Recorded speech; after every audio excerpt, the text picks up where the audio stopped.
প্রিয় ছাত্রছাত্রী প্রত্যেককে জানাই আসসালামু আলাইকুম এবং আজকের ভিডিও ক্লাসে ওয়েলকাম। তোমাদের আলোচনা করছিলাম বায়োলজি থেকে মরফোলজি অফ ফ্লাওয়ারিং প্ল্যান্ট। এর আগের ক্লাসগুলিতে আলোচনা করার পর আরো কিছু বিষয় থেকে গেছে, সেই নিয়ে আজকে আলোচনা করব। যেমন আমরা প্রথমত মূল নিয়ে আলোচনা করেছি, কাণ্ড নিয়ে আলোচনা করেছি, কাণ্ডের প্রকারভেদ নিয়ে। আজকে আমরা যে বিষয় নিয়ে আলোচনা করব সেটা হচ্ছে মুকুল বা বাড, অর্থাৎ মুকুল কি। তাহলে প্রথমে আমাদের একটু জেনে নিতে হবে হোয়াট ইজ বাড, অর্থাৎ মুকুল। মুকুল কি? মুকুল বা যেটাকে আমরা বলছি বাড, এটা হচ্ছে উদ্ভিদের বিটক অংশ। উদ্ভিদের বিটক অংশ উৎপন্ন খুব ক্ষুদ্র, তাহলে এটাকে আমরা বলবো বিটক অংশে উৎপন্ন। দেখতে কেমন? ক্ষুদ্র এবং অবিকশিত, অর্থাৎ বিকশিত হয় না, তখন সেই অবস্থাটাকে বলবো। তার জন্য এখানে লিখবো কি? অবিকশিত। তাহলে বিকশিত হলে কোন অংশে পরিণত হবে? ফুল তৈরি হবে, শাখা তৈরি হবে, আরো বিভিন্ন অংশ হতে পারে। এই যে অবিকশিত অংশ, তাহলে উদ্ভিদের বিটক অংশে উৎপন্ন খুব ক্ষুদ্র অবিকশিত অংশ, সেই অবিকশিত অংশটাকেই আমরা বলবো কি বাড বা মুকুল। সেই মুকুল নিয়ে আমরা আলোচনা করবো। এই মুকুলের এখন জানবো কি আমরা একটু প্রকারভেদ। তাহলে type of bird, type of bird বা মুকুলের প্রকারভেদ। মুকুলের প্রকারভেদ হিসাবে আমরা এই দুটি ভাগে ভাগ করব। একটা হচ্ছে প্রকৃতি অনুসারে, অর্থাৎ ন্যাচারাল। এক নাম্বার প্রকৃতি অনুসারে, আর দুই নাম্বার উৎপত্তি ও গঠন। এই দুটি ভাগে ভাগ করব। তো প্রথমে আমরা এখানে একটু জেনে নেব প্রকৃতি অনুসারে। প্রকৃতি অনুসারে অর্থাৎ প্রাকৃতিক নিয়মে উদ্ভিদের যে মুকুল সম্পর্কে আমরা পড়ছি, সেই মুকুলের যে বিভিন্ন অংশগুলি রয়েছে সেগুলি আমরা জানব। তো প্রকৃতি অনুসারে মুকুলকে যদি বলা হয় কয় ভাগে ভাগ করা হয়, তাহলে আমরা ভাগগুলি প্রত্যেকটা এখন জানবো। সেটা হচ্ছে মোট 4 ভাগে। যেমন প্রথম ভাগের নাম বলবো আমরা অঙ্গজ মুকুল। এক নাম্বার অঙ্গজ।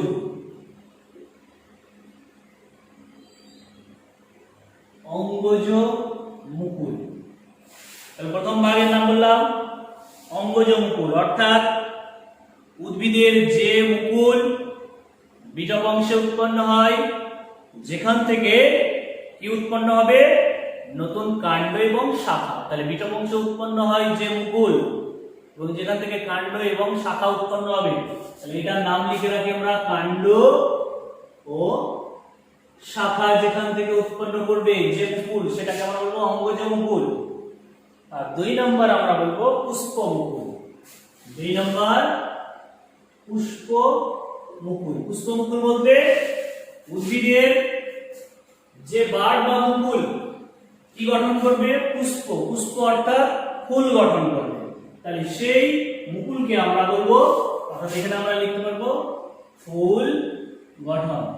তাহলে অঙ্গজ মুকুল কি গঠন করে? কাণ্ড ও শাখা। আর পুষ্প মুকুল কি গঠন করে? ফুল। অর্থাৎ ফুল হচ্ছে উদ্ভিদের প্রধান জনন অঙ্গ, যেখান থেকে যৌন জনন কাজ সম্পূর্ণ হবে, দিয়ে আবার নতুন অপত্য উদ্ভিদ সৃষ্টি হবে। তাহলে সেই ফুল গঠনে সাহায্য করে। 3 নাম্বার আমরা লিখব, যেহেতু দুটি কাজ এবার করবে তাই আমরা বলবো মিশ্র মুকুল। কি বলবো? মিশ্র মুকুল। অর্থাৎ যে সকল উদ্ভিদ কাণ্ড, উদ্ভিদের যে সকল উদ্ভিদের যে মুকুল কাণ্ড ও শাখা তার সঙ্গে ফুল দুটো কাজই করবে, তাদেরকে আমরা বলবো মিশ্র মুকুল। আর 4 নম্বরে এবার আমরা আসবো যেটা, সেটা হচ্ছে আকর্ষণ মুকুল। আকর্ষ আকর্ষ মুকুল বলতে আমরা বুঝতেই পারছি, অর্থাৎ যে সকল বার্ড বা মুকুল উদ্ভিদের আকর্ষ তৈরিতে সাহায্য করবে, যারা কোনো কিছুকে অবলম্বন করে জোরে ধরে উপরে উঠবে, তো সেই আকর্ষ গঠনে সাহায্য করে যে মুকুল তাকে আমরা বলবো কি আকর্ষ মুকুল। তাহলে এটা হচ্ছে আমাদের প্রকৃতি অনুসারে মুকুলের প্রকারভেদ জানলাম। এবারে আমরা যেটা জানবো সেটা হচ্ছে উৎপত্তি ও গঠন অনুসারে মুকুলের প্রকারভেদ। উৎপত্তি এবং গঠন বলতে পারি বা এটাকে আমরা অবস্থান বলতে পারি। তাহলে গঠন বা অবস্থান অনুসারে মুকুলের প্রকারভেদ। তো সেই প্রকারভেদ হিসাবে প্রথমে আমরা যে ভাগগুলি এখানে জানবো এর কিন্তু অনেকগুলি উপভাগ রয়েছে আবার। তো প্রথমে আমরা আসবো, তার নাম হচ্ছে অগ্রমুকুল। তাহলে প্রথমে আমরা বলবো 1 নাম্বার অগ্র, আচ্ছা ভাগটা একটু এখানে লিখি, 1 নাম্বার অগ্র মুকুল। তাহলে 2 নম্বরে আসবে এবার পার্শ্ব মুকুল। পার্শ্ব মুকুল 2 নম্বর পার্শ্ব মুকুল। 3 নম্বর পার্শ্ব মুকুলের পরে আমরা চলে আসবো অস্থানিক মুকুল। অস্থানিক মুকুল 4 নম্বরে আমরা চলে আসবো মুকুল শল্কপত্র, অর্থাৎ মুকুলে শল্কপত্র থাকে তখন তাদেরকে আমরা বলবো মুকুল শল্কপত্র। 5 নম্বরে বলবো আমরা, এখানে লিখে পরপর এবার, শীতকালীন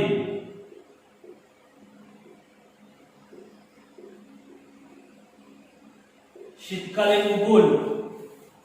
আর আরেকটা মুকুল আছে সেটা হচ্ছে 6 নম্বর বিশেষ মুকুল। এখানে যে লিখেছি আমি উৎপত্তি এবং অবস্থান অনুসারে, তাহলে উৎপত্তি অবস্থানের অনুসারে অগ্রমুকুল, পার্শ্ব মুকুল, অস্থানিক মুকুল, মুকুল শল্কপত্র, শীতকালীন মুকুল, বিশেষ মুকুল, বা এটাকে শল্কপত্র মুকুলও বলতে পারি, উল্টো দিচ্ছে। এতগুলি ভাগ রয়েছে, মানে এদের উপভাগ রয়েছে, যার জন্য আমি এভাবে লিখলাম বোঝার সুবিধার্থে। তো প্রথমে চলে আসবো আমরা অগ্রমুকুল, অর্থাৎ যে সকল মুকুল উদ্ভিদের অগ্র অঞ্চলে অর্থাৎ ডগার দিকে উৎপন্ন হয়, দিয়ে গাছকে লম্বায় উচ্চতায় শাখা প্রশাখা লম্বা হতে সাহায্য করে, সেই মুকুলদের আমরা বলবো কি অগ্র মুকুল। আর পার্শ্ব মুকুল, এই পার্শ্ব মুকুলের আবার ভাগ রয়েছে। পার্শ্ব মুকুল অর্থাৎ এই যে এখানে লিখেছি আমরা পার্শ্ব মুকুল, অর্থাৎ যে সকল মুকুল বা বার্ড উদ্ভিদের পার্শ্বস্থ অঞ্চলে উৎপত্তি লাভ করে, পার্শ্বস্থ অঞ্চলে বললাম বা পাশের দিকে, তাদেরকে আমরা বলবো পার্শ্ব মুকুল। যেমন আমি এখানে চিত্রে একটু আগে বা তোমাদের আগের ক্লাসে আমি দেখিয়েছিলাম, এখান থেকে যদি পাতা উৎপন্ন হয় তাহলে এটাকে আমরা বলবো কি পাতা, এবং পর্বের মাঝখানে একটা জ্যামিতিক কোণ তৈরি হয় সেটাকে আমরা কক্ষ বলি, এটা আমাদের জানা। তাহলে এই কক্ষে উৎপন্ন হয়, তার জন্য এই পার্শ্ব মুকুলের আরেকটা ভাগ হচ্ছে কাক্ষিক মুকুল। অর্থাৎ পার্শ্বস্থ মুকুলের একটা ভাগ হলো কাক্ষিক মুকুল, অর্থাৎ কক্ষে যে মুকুল উৎপন্ন হয় সেটাকে আমরা বলবো কি কাক্ষিক মুকুল বলবো আমরা, অর্থাৎ কক্ষে যেটা উৎপন্ন হবে। 2 নম্বরে আমরা বলবো অতিরিক্ত মুকুল। তাহলে এখানে বি নম্বরে এবার চলে আসি অতিরিক্ত মুকুল, অর্থাৎ এই কক্ষ ছাড়া, এই কক্ষে যে মুকুল উৎপন্ন হয় এটা ছাড়া যদি আরো অন্যান্য কোনো জায়গায় মুকুল উৎপন্ন হয় তখন সেই মুকুলকে আমরা বলবো অতিরিক্ত মুকুল। তাহলে কক্ষ ছাড়া অন্য জায়গায় যখন মুকুল উৎপন্ন হবে সেটাকে আমরা বলবো অতিরিক্ত মুকুল। এবারে চলে আসবো আমরা অতিরিক্ত ছাড়াও সুপ্ত মুকুল। 3 নম্বরে সুপ্ত মুকুল। অর্থাৎ এই যে কক্ষে যে মুকুল যেটা বিকশিত হয় শাখা বা পুষ্প বা ফুল গঠন করে, এটা ছাড়াও এমন কোনো মুকুল কক্ষে উৎপন্ন হয় কিন্তু যেটা কোনো কিছু কাজে লাগে না, অর্থাৎ সুপ্ত হয়ে থেকে যায়, তখন সেই মুকুলটাকে আমরা বলবো কি সুপ্ত মুকুল। আর বলবো আমরা এবারে এই যে 3 নম্বর, তাহলে পার্শ্ব মুকুলের 3টি ভাগ, কাক্ষিক, অতিরিক্ত, সুপ্ত, তিনটা আমাদের জানা হয়ে গেল। এবারে আমরা জানবো 3 নম্বরে অস্থানিক মুকুল। অর্থাৎ অস্থানিক মুকুল বলতে কাণ্ডের যে নির্দিষ্ট জায়গা, কক্ষ বা শীর্ষস্থ, এই সমস্ত জায়গা ছাড়াও অন্য কোনো জায়গায় যখন উদ্ভিদের মুকুল সৃষ্টি হবে, নির্দিষ্ট জায়গা ছাড়া যখন অন্য কোনো জায়গা থেকে উৎপত্তি লাভ করবে, তখন তাদেরকে আমরা বলবো অস্থানিক মুকুল।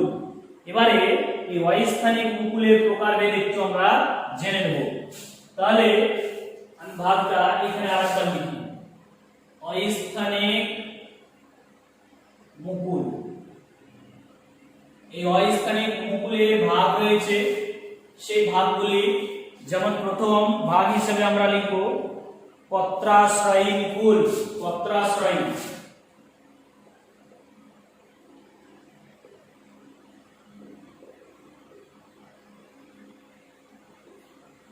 পত্রাশ্রয়ী মুকুল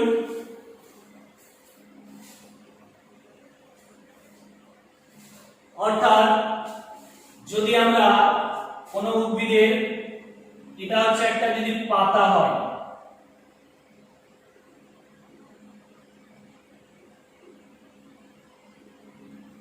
তো পাতার কিনারায় অনেক সময় আমরা দেখি এরকম ভাবে মুকুল উৎপন্ন হয়।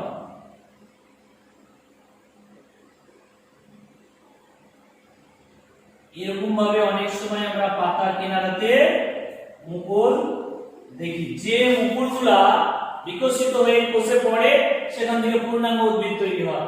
অর্থাৎ পাতাতে যখন কোনো মুকুল তৈরি হয়, তখন সেই মুকুলগুলোকে আমরা বলবো পত্রাশ্রয়ী, অর্থাৎ পাতায় আশ্রিত হয়ে যে মুকুল সৃষ্টি হয় বা তৈরি হয়, তাদের আমরা বলবো পত্রাশ্রয়ী মুকুল। তাই এই ধরনের মুকুল আমরা দেখতে পাই যেমন পাথরকুচি বা বিগোনিয়া, এই জাতীয় যে উদ্ভিদ, তাদের ক্ষেত্রে পাতাতে মুকুল তৈরি হয়, সেটা মাটিতে বসে পড়ে আবার পুনরায় উদ্ভিদ তৈরি হয়, তার জন্য এদের আমরা বলবো পত্রাশ্রয়ী মুকুল। এবারে দ্বিতীয়ত যেটা আসবো সেটা হচ্ছে কাণ্ডজ মুকুল। 2 নম্বর কাণ্ডজ মুকুল, অর্থাৎ এমন কোন উদ্ভিদ আছে যে সকল উদ্ভিদের কাণ্ডে মুকুল তৈরি হয়, দিয়ে পূর্ণাঙ্গ আবার একটা উদ্ভিদ তৈরি, যেমন গোলাপ, ডালিয়া ইত্যাদি গাছের কাণ্ডটাকে আমরা কেটে নেব, কেটে নিয়ে সেটাকে যদি আবার মাটিতে পুঁতে দেই, তাহলে দেখা যাবে পূর্ণাঙ্গ একটা উদ্ভিদ তৈরি হচ্ছে। তাহলে নিশ্চয়ই তাদের শাখাতে যে মুকুল সৃষ্টি হচ্ছে, সেখান থেকে আবার নতুন উদ্ভিদ তৈরি হচ্ছে, সেটাকে তখন আমরা বলবো কাণ্ডজ মুকুল। 4 নম্বরে আমরা এই 3 নম্বরে বলবো এবার মূলজ মুকুল। অর্থাৎ 3 নম্বরে এখানে চলে আসি মূলজ,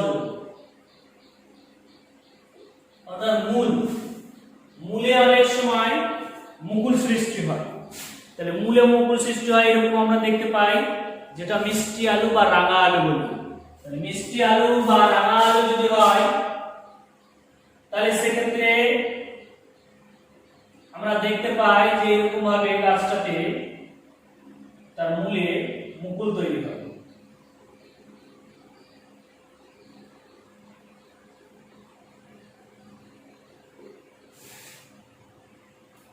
সেখান থেকে আবার এই রাঙা আলুর এই মুকুল থেকে আবার অনেকগুলি রাঙা আলু সৃষ্টি হয়।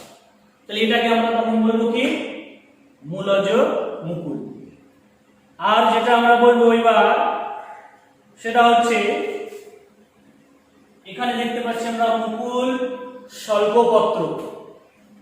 এই মুকুল স্বল্পপত্র বলতে বোঝায় যে অনেক সময় যে সকল উদ্ভিদ, যেমন কাঁঠাল, চাপা বা বট, এই সমস্ত উদ্ভিদের যে মুকুল বা যে বাডটা, তাকে কেন্দ্র করে তার চারিদিকে একটা পাতলা খোসার মতো শুকনো অংশ দ্বারা আবৃত করে রাখে, তখন সেই সকল মুকুল, অর্থাৎ মুকুলটাকে রক্ষা করার জন্য একটা পাতলা, যেমন পেঁয়াজের খোসা থাকে, রসুনের থাকে, ঠিক তেমন ভাবে আবৃত করে রাখে তখন সেটাকে আমরা বলছি মুকুল স্বল্পপত্র।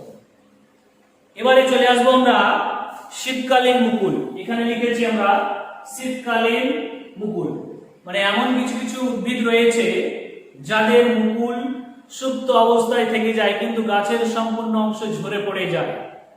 তো বিশেষ ঋতুতে শীতকালে সেই মুকুলগুলো আবার বিকশিত হয়ে তাদের পাতা, ফুল, ফল ইত্যাদি গঠন করতে সাহায্য করে, সেটাকে আমরা বলবো শীতকালীন মুকুল। তাহলে এই ধরনের শীতকালের ক্ষেত্রে যে সকল সবজিগুলো হয় আমাদের জানা, যেমন আমরা জানি যে শীতকালীন ফসল সবজি হিসেবে বাঁধাকপি বা ফুলকপি। তাহলে এখানে অ্যাকচুয়ালি আমরা বুঝতে পারছি যে বাঁধাকপি, সেই বাঁধাকপিটা হচ্ছে এক ধরনের ফুল এবং এই বাঁধাকপি হচ্ছে সবচেয়ে বৃহত্তম ফুল। যদি আমাদের এই ধরনের কোশ্চেন আসে যে সবচেয়ে বৃহত্তম ফুলের নাম কি, তাহলে আমরা বলবো এক কথায় বাঁধাকপি। তাহলে বাঁধাকপি হচ্ছে আসলে বা ফুলকপি হচ্ছে আসলে এরা এক ধরনের বার্ড বা মুকুল, উদ্ভিদের মুকুল। আর দেখতে পাই বিশেষ মুকুল বা যেটাকে আমরা আরেকটা নামে চিনবো, সেটা হচ্ছে বুলবিল। আসলে বুলবিল কেমন, এটা যদি একটা কাণ্ড হয়, এখান থেকে যদি একটা পাতা তৈরি হয়, এই কক্ষে অনেক সময় এইরকম জায়গায় যে পত্রবৃন্ত বা উপপত্র, এই জায়গাটায় খাদ্য ভবিষ্যতের জন্য খাদ্যকে সঞ্চয় করে রাখার জন্য তার আকার আকৃতি পরিবর্তন হয়ে যায় এবং স্পেট ফোলানো অংশ এক কথায় ফুলে গিয়ে একটা মোটা অংশ গঠন করে, তখন সেই অংশটার নামই হয়ে যায় বুলবিল। বুলবিল বা বিশেষ ধরনের মুকুল বলা হচ্ছে, কেননা এটা যদি মাটিতে আবার বসে পড়ে তাহলে সেখান থেকে কিন্তু আবার একটা পূর্ণাঙ্গ উদ্ভিদ তৈরি করতে পারবে। এটা হলো আমাদের মুকুলের প্রকারভেদ অর্থাৎ টাইপ অফ বার্ড। এবারে আমরা যে বিশেষ আলোচনায় আসব সেটা হচ্ছে যে আমরা কাণ্ড পড়ছিলাম, এর আগের ক্লাসেও কাণ্ড সম্পর্কে জেনেছি, কাণ্ডের প্রকারভেদ। তো কাণ্ডের একটা বিশেষ অংশ মুকুল, সেটা জানলাম। এখন আমরা জানবো যেটা, সেটা হচ্ছে কাণ্ডের যে কাজ রয়েছে, সেই কাণ্ডের কাজ কি রয়েছে আমরা একটু জেনে নেব।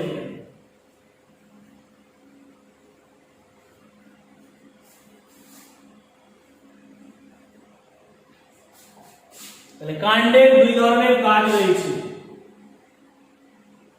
কাণ্ডের কাজ, এক নম্বর কাজ হচ্ছে সাধারণ কাজ। তাহলে প্রথমত আমরা বলবো কি সাধারণ কাজ, আর দুই নম্বরে আসবো বিশেষ কাজ। বেশি ইম্পর্টেন্ট হচ্ছে আমাদের বিশেষ কাজ জানার ব্যাপার। সাধারণ কাজের ক্ষেত্রে আমরা কি বলবো, সাধারণ কাজের ক্ষেত্রে আমরা দেখতে পাচ্ছি কাণ্ড শাখা প্রশাখা তৈরি করবে, পাতা ফুল ফল তৈরি করবে, এই সমস্ত কাজগুলি করবে।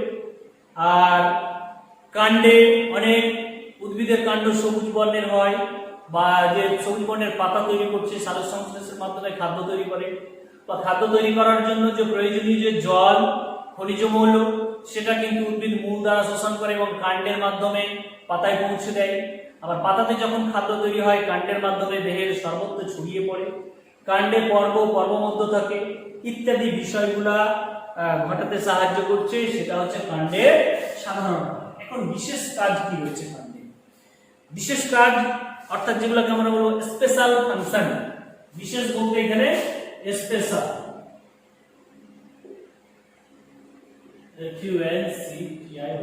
Special function. তো স্পেশাল বা বিশেষ ফাংশন, বিশেষ কাজ বলতে প্রথমেই আমরা যে কাজ ধরবো সেটা হচ্ছে এক নম্বর খাদ্য সঞ্চয়। খাদ্য সঞ্চয়, বেশ কিছু উদ্ভিদের কাণ্ড তারা পরিবর্তিত হয়। কেন পরিবর্তিত হয়? তারা ভবিষ্যতের জন্য খাদ্য সঞ্চয় করে রাখে, যার ফলে তাদের কাণ্ডটা অন্যরকম আকৃতি ধারণ করে। তখন সেই কাণ্ডদের আমরা অন্যরকম নাম দিই, মডিফাইড কাণ্ড বলতে পারি। তো এই যে বিশেষ কাজ হচ্ছে খাদ্য সঞ্চয়, খাদ্য সঞ্চয়ের ফলে কাণ্ডের পরিবর্তন ঘটে, তখন এটাকে আমরা বলছি কি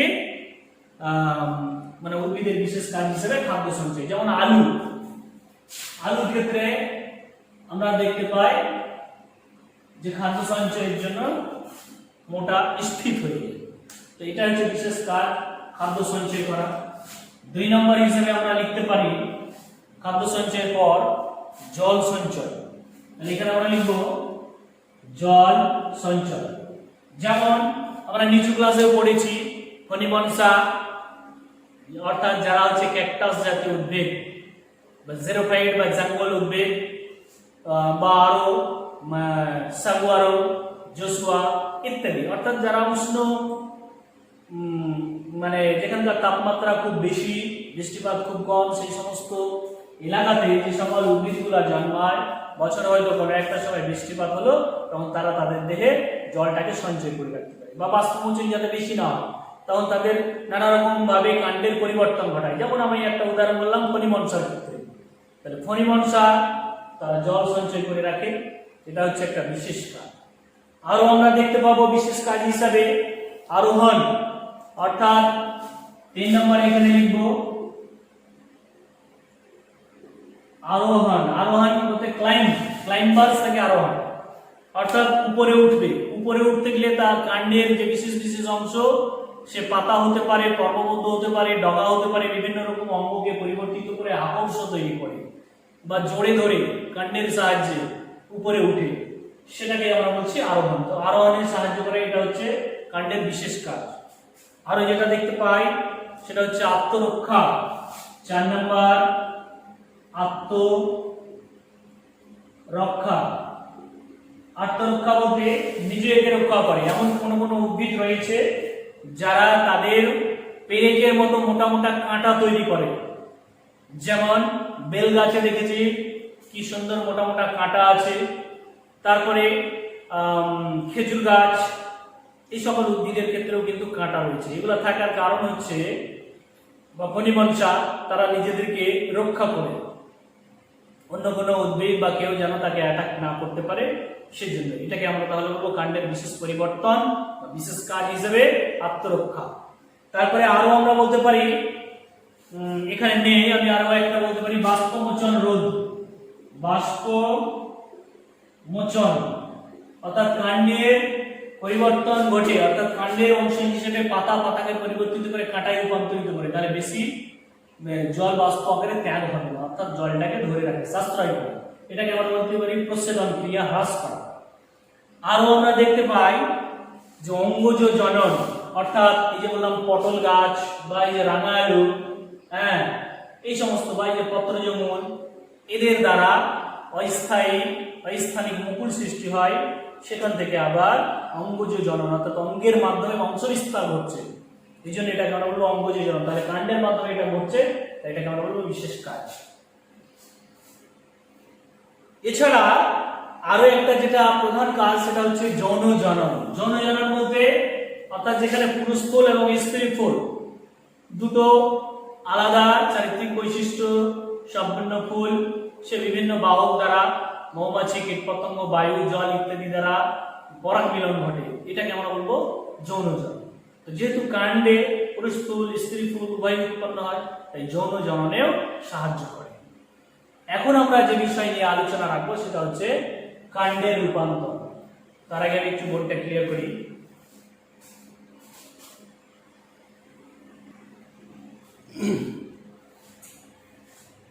তাহলে আমরা এবারে যে বিষয় নিয়ে আলোচনায় আসবো সেটা হচ্ছে কাণ্ডের রূপান্তর। কাণ্ডের রূপান্তর অর্থাৎ যেটাকে আমরা বলছি মডিফাইড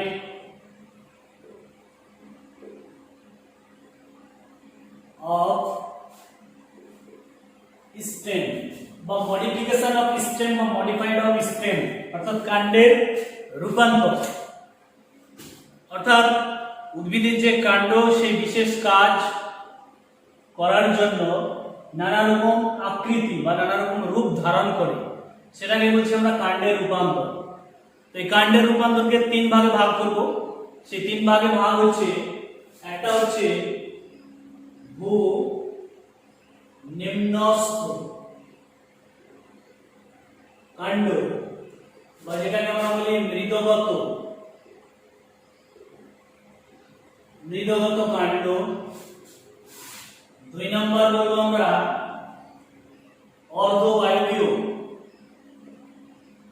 বায়বীয় কাণ্ড, আর 3 নম্বরে আসবো বায়বীয় কাণ্ড। এই হচ্ছে আমাদের আলোচনার বিষয়। তো এতগুলি ভূনিম্নস্থ কাণ্ড, অর্ধবায়বীয় কাণ্ড আর বায়বীয় কাণ্ড। তার মধ্যে প্রথমে আমরা এখন ভূনিম্নস্থ কাণ্ড সম্পর্কে জানবো, অর্থাৎ যে সকল কাণ্ড, উদ্ভিদের যে সকল কাণ্ড মাটির নিচে থাকে, তারা বিভিন্ন কাজের জন্য, বিভিন্ন কাজ বলতে খাদ্য সঞ্চয় বা আরো নানা রকম কাজ আছে, আমরা প্রত্যেকটা প্রকারের জানবো, তাহলে বুঝে ফেলবো। বিভিন্ন কাজের জন্য এক কথায় তাদের কাণ্ডের বিভিন্ন রকম রূপ ধারণ করে, তখন তাদেরকে আমরা বলবো ভূনিম্নস্থ কাণ্ড। ভূনিম্নস্থ বা মৃদগত এই কারণেই বলছি আমরা, যেহেতু মাটির নিচে থাকছে। তো এই যে কাণ্ডের রূপান্তর ঘটছে 3 রকম ভাবে, প্রত্যেকের ক্ষেত্রে কিন্তু পর্বমধ্য থাকবে, কাক্ষিক মুকুল থাকবে এবং অগ্রমুকুল থাকবে, আর থাকবে একটা পাতলা খোসাযুক্ত অংশ, যেটা হচ্ছে শল্কপত্র। তাহলে 3টি বিশেষ অংশ থাকবে বললাম। কি কি থাকবে বললাম?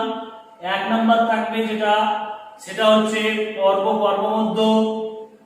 2 নম্বর বললাম কাক্ষিক মুকুল, অগ্রস্থ মুকুল থাকবে। 3 নম্বর থাকবে শল্কপত্র প্রত্যেকের ক্ষেত্রে। এখন যাই হোক, প্রথম ভাগ আমরা আসবো ভূনিম্নস্থ কাণ্ড।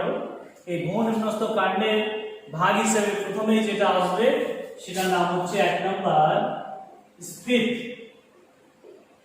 কন্দ। স্ফীত মানে হচ্ছে ফলানো বা প্রশস্ত অংশ, অর্থাৎ উদ্ভিদের যে সকল কাণ্ড খাদ্য সঞ্চয়ের ফলে স্ফীত বা ফলানো হয়ে যায়, মোটা হয়ে যায় আকারে, সেটাকে তখন আমরা বলছি স্ফীত কন্দ। এই ধরনের স্ফীত কন্দে পর্বমধ্য থাকবে, যেমন উদাহরণ আমরা বলছি আলু। আমি একটু আগে দেখিয়েছিলাম চিত্র এঁকে তোমাদের, যে একটা আলু যদি এরকম হয় তাহলে এরকম ভাবে থাকে, দেখি আমরা যে আলুটা খাদ্য সঞ্চয়ের ফলে মাটির নিচে থাকে, এটা ঠিক, কিন্তু স্থিত হয়ে যায়, তখন সেটাকে আমরা বলবো স্থিত কন্দ। 2 নম্বরে আসবো এবার আমরা, সেটা হচ্ছে গ্রন্থি কন্দ বা রাইজোম। গ্রন্থি কন্দ এই সকল উদ্ভিদরা বিশেষ পরিবর্তনে, বিশেষ মানে প্রয়োজনের জন্য পরিবর্তিত হয়ে গ্রন্থি টাইপের এবং গিট অর্থাৎ কন্দ গঠন করে। যেমন আমরা দেখতে পাবো সাধারণত মান বা কচুর ক্ষেত্রে আমরা দেখতে পাই এই ধরনের গ্রন্থিকন্দ, বা হলুদের ক্ষেত্রেও আমরা দেখতে পাবো এই ধরনের, হলুদ, আদা ইত্যাদি উদ্ভিদের ক্ষেত্রে আমরা দেখতে পাবো গ্রন্থিকন্দ। অর্থাৎ এদিক থেকে যদি একটা অংশ বার হয়, এখানে আরেকটা বার হবে, এখানে আরেকটা অংশ, এইরকম ভাবে অংশ বের হবে।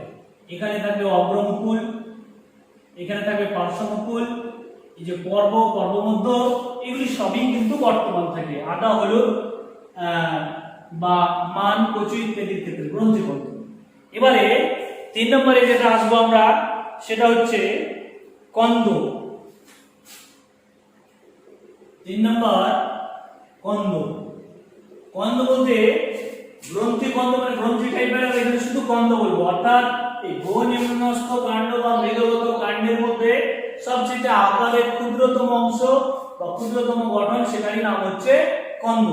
এরাও ভবিষ্যতের জন্য খাদ্য সঞ্চয় করতে পারে। যেমন উদাহরণ আমি দিচ্ছি পেঁয়াজ ভবিষ্যতের জন্য খাদ্য সঞ্চয় ইত্যাদির জন্য সে ছোট্ট আকারের অংশ গঠন করে, সেটাকে তখন আমরা বলছি কন্দ।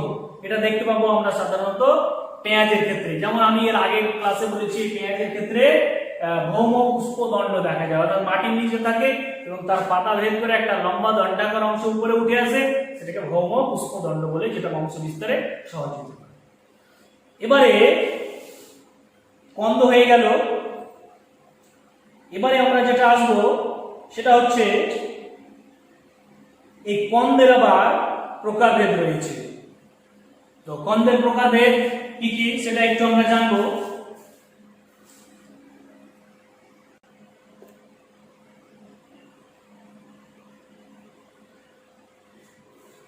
তাহলে এই কন্দের ক্ষেত্রে বললাম যে এটা হচ্ছে ভূনিম্নস্থ কাণ্ডের মধ্যে সবচেয়ে আকারে ক্ষুদ্র এবং এখানে স্বল্পপত্র থাকবে, অর্থাৎ একটা খোসার মতো অংশ থাকবে। যেমন আমি বললাম উদাহরণ কি পেঁয়াজ এবং রসুন। তো এই গঠনটাকে আবার আমরা দুটো ভাগে ভাগ করব, কন্দটাকে আবার 2 ভাগে ভাগ করব। সে দুটি ভাগ, একটাকে আমরা বলবো বেষ্টিত কন্দ, বেষ্টিত কন্দ, আর আরেকটাকে বলবো আমরা সল্কিত কন্দ। বেষ্টিত আর সল্কিত। তাহলে বেষ্টিত কন্দ বলতে কি, আমরা জানি প্রত্যেকে পেঁয়াজ দেখেছি, পেঁয়াজ যখন কাটি তখন দেখেছি পেঁয়াজ যে মোটা মোটা যে চামড়া বা খোসা দিয়ে আবৃত থাকে যে পাতা, আসলে ওগুলো হচ্ছে পেঁয়াজের এক একটি পাতা। তাহলে সেই পেঁয়াজের পাতাগুলো কেমন হয়, রসালো হয়। অর্থাৎ এটা যদি পেঁয়াজ হয়,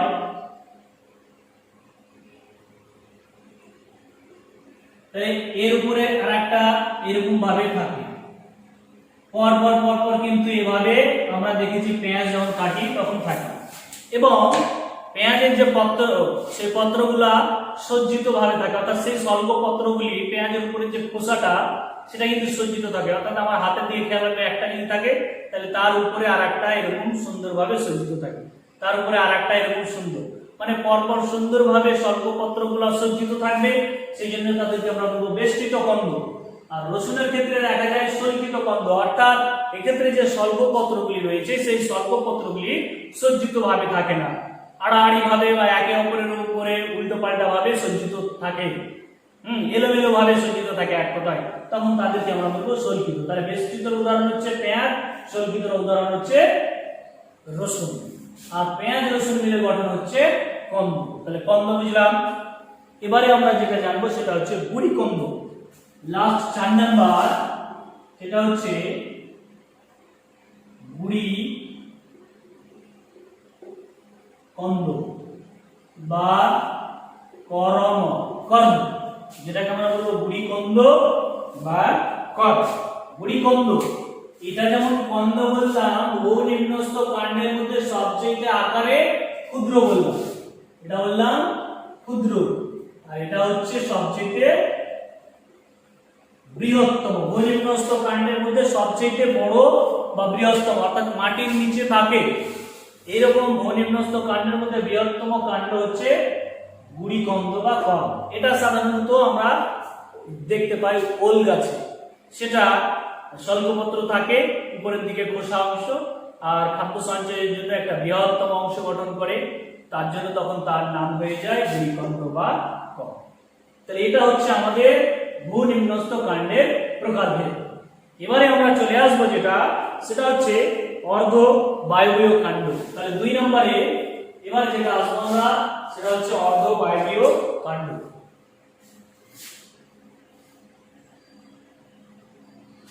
এই অর্ধ বায়বীয় কাণ্ডে আমরা অংশ হিসেবে বিভিন্ন যে শাখা রয়েছে সেটা জানবো। তো অর্ধবায়বীয় কেন নাম হলো? অর্ধবায়বীয় অর্থাৎ এই সকল উদ্ভিদের কাণ্ডের বিশেষ অংশ কিছুটা মাটির নিচে আর কিছুটা মাটির উপরে উঠে থাকে, অর্থাৎ বায়বীয় অঞ্চলটা, যার জন্য নাম হয়েছে অর্ধবায়বীয় কাণ্ড। তাহলে এই ধরনের অর্ধবায়বীয় কাণ্ডগুলিকে আমরা বেশ কয়েকটি ভাগে ভাগ করব। যেমন প্রথমটা আমরা বলবো ধাবক বা রানা। তাহলে প্রথমটার নাম আমরা বলবো কি, ধাবক বা রানা। এই যে ধাবক বা রানা বলা হচ্ছে, কেন বলা হচ্ছে, তার কারণ প্রধান যে মাতৃ উদ্ভিদ, মানে একটা আমরা যেমন মা বাবা থেকে সৃষ্টি হয়েছি সন্তান সন্ততি, তাহলে যে প্রথম যে উদ্ভিদটা ছিল সেটাকে আমরা মাতৃ উদ্ভিদ বলবো। তাহলে সেই মাতৃ উদ্ভিদ থেকে একটা বিশেষ অংশ লম্বা আকারে চলে আসে, অর্থাৎ যেখানে পর্ব পর্ব মধ্য থাকবে, এবং সেখান থেকে আবার আর একটা উদ্ভিদ সৃষ্টি করবে, তখন সেটাকে আমরা বলবো ধাবক বা রানা। যেমন আমরা দেখতে পাই ধরনের উদাহরণ থানকুনি গাছে বা আমরুল গাছে। কেমন ভাবে, যদি এখানে একটা উদ্ভিদ হয়, তাহলে এইরকম একটা লম্বা অংশ যায়, আর ঠিক এটা হচ্ছে আমাদের মাটি। তাহলে এই যে লম্বা অংশটা এখানে মাটির উপরে উপরে, এখানগুলো উদ্ভিদ থেকে একটা পর্বমধ্য যুক্ত অংশ, এখান থেকে এখানটা বলবো আমরা পর্বমধ্য। তাহলে এখানে আরেকটা পর্ব, এখানে যখন পর্বটা শেষ হবে ঠিক তখন এখান থেকে আরেকটা উদ্ভিদ। তাহলে এটাকে ধরলাম মাতৃ উদ্ভিদ, আর এটা হচ্ছে অপত্য উদ্ভিদ। তাহলে মাতৃ উদ্ভিদ থেকে অপত্য উদ্ভিদ সৃষ্টি হলো, আর মাটির কিছু নিচে আর কিছু উপরের অংশ, সেই অংশটার নাম হচ্ছে ধাবক। তাহলে এর মাধ্যমে যখন উদ্ভিদ সৃষ্টি হয় সেটা হচ্ছে ধাবক বা রানার। তাহলে প্রথম ভাগ আমরা জানলাম ধাবক বা রানার, সেটা থানকুনি, শুষ্নি ইত্যাদি উদ্ভিদে দেখতে পাওয়া যায়। এবারে দ্বিতীয় ভাগ জানবো, সেটা হচ্ছে ঊর্ধ্ব ধাবক বা শাখা। 2 নম্বরে ভাগ হিসেবে আমরা লিখব ঊর্ধ্ব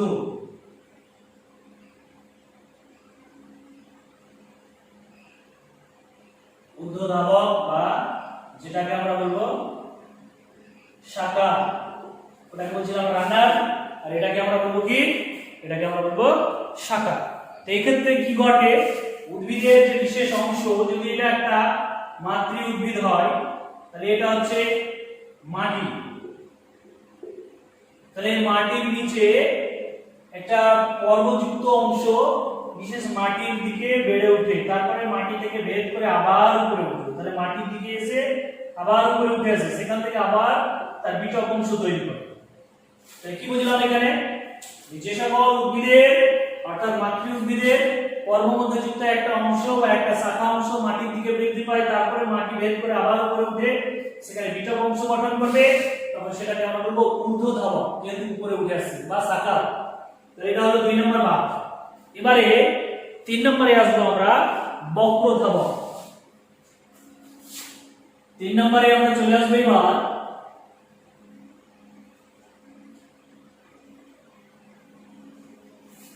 বক্র ধাবক।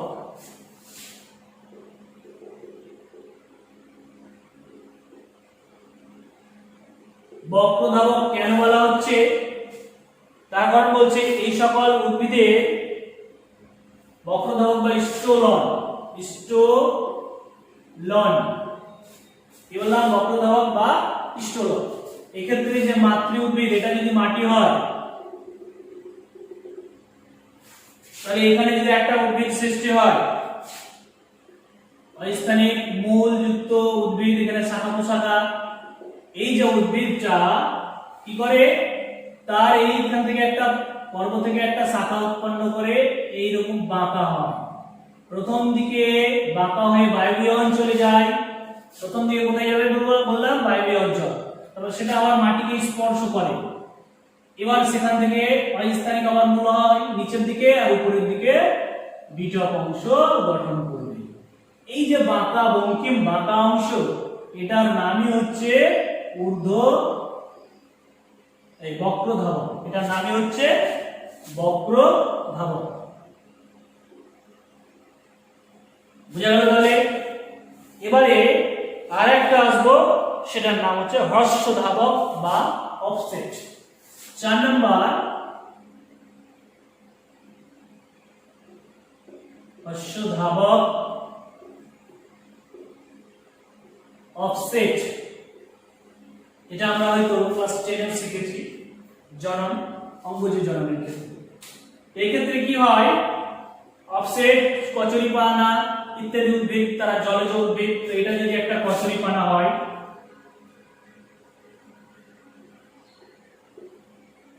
তো এই ক্ষেত্রে কি হয়, তার চারিদিক থেকে কিন্তু নির্গত হয়। এদিক থেকে যেমন একটা লম্বা অংশ পর্বযুক্ত অংশ বের হয়, এদিক থেকেও হতে পারে, এদিক থেকেও হতে পারে, বা ওই দিক থেকে, অর্থাৎ চারিদিক থেকে। তো আমি যে কোনো একটা দিক ধরে নিলাম, এটা যখন বৃদ্ধি পায় তখন এখান থেকে, অর্থাৎ এটা যদি আমরা এটাকে যদি আমরা ধরে নেই মাতৃ উদ্ভিদ, তাহলে মাতৃ উদ্ভিদ থেকে একটা পর্ব নির্গত হলো এবং আরেকটা পর্ব, তাহলে দুটি পর্বের মাঝামাঝি অংশ পর্বমধ্য লম্বা আকার ধারণ করে সেখানে গিয়ে আবার একটা অপত্য উদ্ভিদ গঠন করছে। এটাকে তখন আমরা বলছি কি অফসেট। এটাকে তখন আমরা বলবো কি অফসেট। তাহলে বাংলাতে এটাকে আমরা বলবো হর্ষ ধাবক। এই জন্য কোনো জলাশয়ে যদি কোনো কচুরিপানা রাখা হয়, তো আমরা দেখি যে কয়েকদিনে মাত্র জলাশয়টা ভর্তি হয়ে যায়, অর্থাৎ চারিদিক থেকে এরকম মাতৃ উদ্ভিদ থেকে একসঙ্গে অপত্য উদ্ভিদ এও ঠিক এরকম উৎপন্ন করে। তাহলে এটা হচ্ছে আমাদের অর্ধবায়বীয় কাণ্ড, অর্থাৎ এটা কিছুটা জলের উপরে কিছু জলের নিচে থাকে। তাহলে এটা আমাদের অর্ধবায়বীয় কাণ্ড জানা হলো। এবারে আমরা যেটা আসবো সেটা হচ্ছে বায়বীয় কাণ্ড বা রূপান্তরিত কাণ্ড।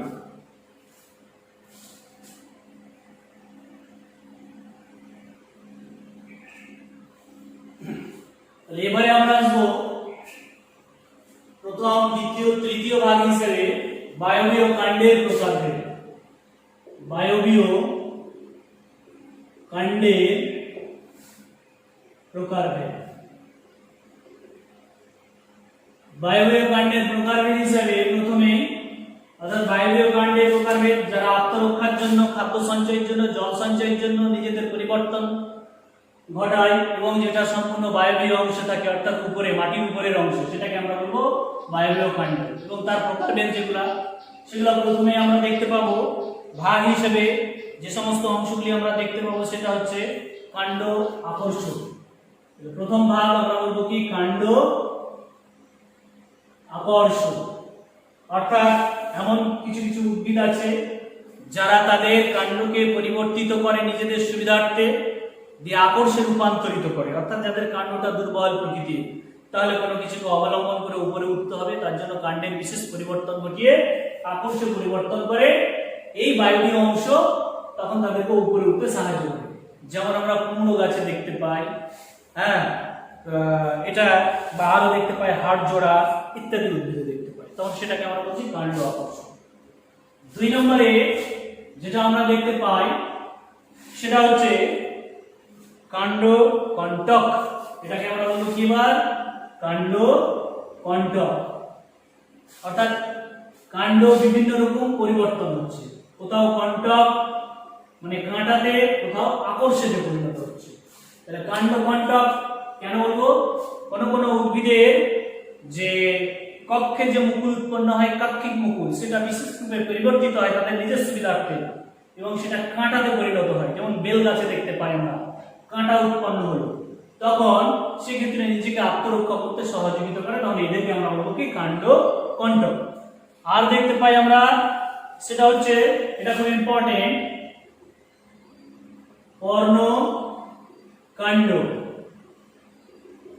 প্রত্যেকে এটা ভালো করে দেখবেন, নিটের ক্ষেত্রে কাজে লাগবে। বা ফাইলা ক্লড, যেটাকে আমরা বলি ফাইলা ক্লড। ফাইলা ক্লড বলা হয় মানে একাধিক পর্ব এবং পর্বমধ্য অংশ থাকবে, একাধিক পর্ব এবং পর্বমধ্যযুক্ত অংশ থাকবে উদ্ভিদের যে বায়বীয় কাণ্ডের অংশ, যেটা তারা তাদের জল সঞ্চয়ের জন্য হতে পারে, বা আত্মরক্ষার জন্য হতে পারে, বা বাষ্পমোচন রোধ করার জন্য হতে পারে। তাহলে এরকম একটা উদাহরণ ফণিমনসা। ফণিমনসা যদি এরকম একটা উদ্ভিদ হয়, আমরা দেখেছি মাটিতে দাঁড়িয়ে আছে, তাহলে সেখান থেকে আবার একটা অংশ আমরা দেখতে পাবো এরকম একটা অংশ, এবং প্রত্যেকটাতে এরকম কাঁটা কাঁটা তৈরি হয়।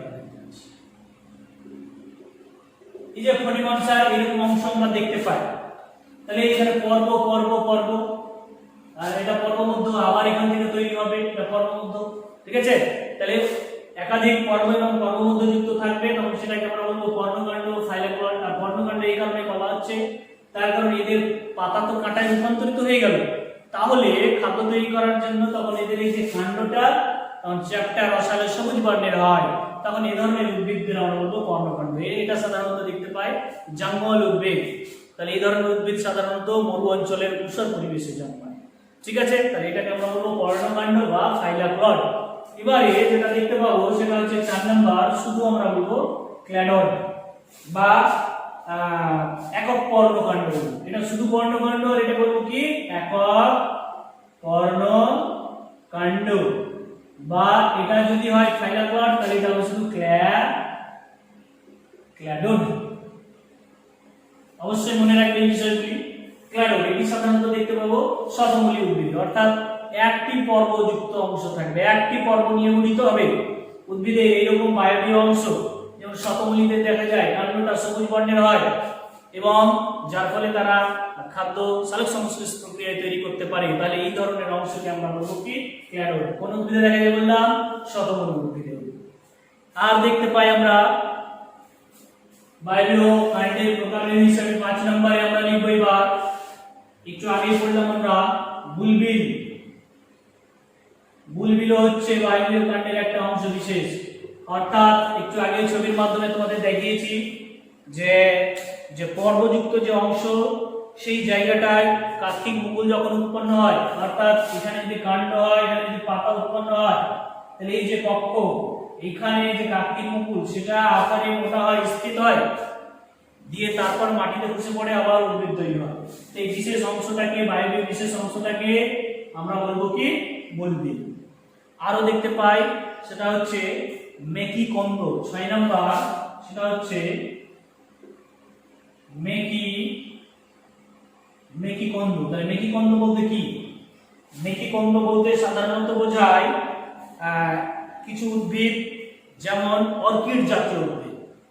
তাহলে এই অর্কিড জাতীয় উদ্ভিদের ক্ষেত্রে কি ঘটে, যদি এরকম উদ্ভিদটা হয়, তাহলে এখানে পর্ব, এখানে পর্ব, এখানে পর্ব যদি থাকে, তাহলে প্রত্যেকটা পর্ব হচ্ছে জল সঞ্চয়ের জন্য তখন এরকম না থাকে, মোটা হয়ে যায়, ফুলে যায়। পর্বগুলি কি হবে, ভবিষ্যতে তারা জল সঞ্চয় করে রাখার জন্য আকারে স্থির হয়ে যায়, ফুলে যায়, তখন সেই ধরনের অংশগুলিকে আমরা বলবো কি, মেকিকন্দ। এরপরে আমি আজকে যে তোমাদের মরফোলজি অফ ফ্লাওয়ারিং প্ল্যান্ট, এখান থেকে যে আলোচনা করলাম, কাণ্ড, তারপরে মুকুল, কাণ্ডের বিশেষ পরিবর্তন বা রূপান্তর, নানা ধরনের অংশগুলো আমি এখানে তুলে ধরলাম। লাস্টে তোমাদের হয়তো যদি সাঁতরা বই ফলো করো, তাহলে সাঁতরা বই থেকে আমি বলছি, তোমরা দেখতে পাবে 339-40 পেজ, সেখানে কিছু আবার পার্থক্য দেওয়া হয়েছে। যেমন আমরা এখানে পড়লাম কর্মকাণ্ড, আবার বা ফাইলাক্লয়েড এবং ক্লয়েড, এই হিসাবে পার্থক্য দেখবে। তারপরে তোমরা দেখবে আমরা আগে পড়েছি মূল, তারপরে পড়লাম কাণ্ড, মূল কাণ্ডের পার্থক্য দেখবে। তারপরে মৃদগত কাণ্ড, অর্থাৎ মাটির নিচে থাকছে যে সকল কাণ্ড সেটাকে মৃদগত কাণ্ড বলছি, আবার মাটির নিচে থাকছে কিন্তু মূল, তাহলে দুটো কিন্তু ডিফারেন্স জিনিস। তাহলে এই মৃদগত কাণ্ড এবং মূলের মধ্যে পার্থক্য কি, সেগুলো তোমরা দেখে নেবে। তাহলে এইভাবে তোমরা পার্থক্যগুলো করে নেবে, তাহলে দেখবে তোমাদের সুবিধা হবে। এবং প্রত্যেকটা চ্যাপ্টার শেষের দিকে দেখবে বিশেষ বিশেষ কিছু কোশ্চেন দেওয়া হয়েছে, যেটা তোমাদের নেট বেসিক্যালি তোমাদের জয়েন্ট এন্ট্রান্সের জন্য বিশেষভাবে প্রয়োজন হবে, সেগুলি তোমরা ফলো করবে, নিজে থেকে দেখবে সলভ করতে হবে। আর ক্লাসগুলি অবশ্যই তোমরা ভালো করে ফলো করবে। থ্যাংক ইউ, আজকে এই পর্যন্ত।